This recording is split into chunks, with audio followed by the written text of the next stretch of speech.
Itu apa ya? Itu AT-400 itu drone surveillance ya. Ya, untuk Sebagai alat intelligence gitu, jadi dia itu drone surveillance, dia jaraknya bisa cukup jauh. Dia punya jarak komunikasi 100 km dengan tinggi maksimal 5.000 meter. Dia itu akan digunakan dengan kamera nanti di bawahnya, di mana dia bisa mendeteksi musuh dan target ya. bisa ngerekam juga ya? Bisa merekam juga. Oke, coba secara Mas live. sebelah sini saya rekam sekalian. Ya, Jadi seperti tadi yang dibilangkan ini AT-400, ini digunakan untuk surveillance. Untuk sekarang ini masih dalam proses pengembangan, walaupun ini frame-nya sudah jadi, masih bisa terbuka untuk modifikasi dan lain-lainnya. Ini juga masih dalam proses sertifikasi dan tunggu validasi dari Kemhan. boleh tahu ini teknologi yang kita kembangkan sendiri apa dari luar? Lebih dari 60% dari komponennya kita produksi sendiri. Palingan yang diimpor hanyalah alat-alat kritikal seperti chips atau elektronik sebagainya gitu. Ya. Jadi perusahaan ini ada di Jakarta apa di mana? Kita ini pusatnya ada di Pondok Pinang, Oke. dan kita ada berbagai jenis cabang. Kita ada di Bandung, di Subang, di Jogja, dan di Batam. Oke. Tapi kerjasama nggak sama pemerintah? Untuk sekarang ini kita research and development-nya kita sendiri.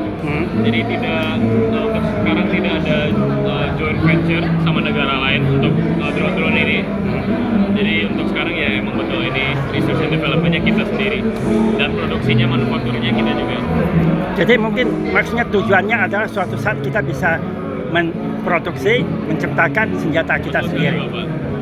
Kita emang tujuan dari Babakop itu untuk mengurangi ketergantungan Indonesia terhadap negara-negara lain untuk pembangunan senjata-senjata tersebut. Ya. Jadi nama ini apa namanya? Nama dari produk ini apa? Ini AT-400, Bapak. Oke. Jadi ini drone surveillance. Kalau yang ini ATJ-300, Ini ya. drone target. Ya. Oke.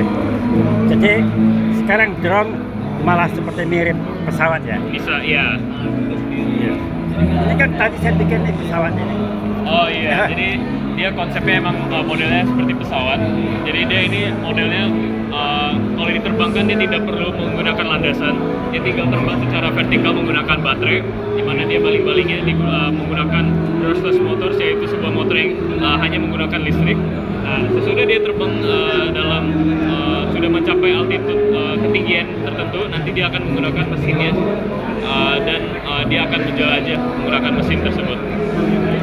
Pakai remote control nggak? Nggak. Untuk sekarang kita bisa menggunakan remote control, tapi sering sekali kita menggunakannya dengan autopilot. Jadi terbangnya sendiri sesuai dengan GPS dan koordinat yang kita ditentukan kepada sistemnya tersebut. Ya. Oke, terima kasih. Terima kasih, Bapak. Terima kasih ya.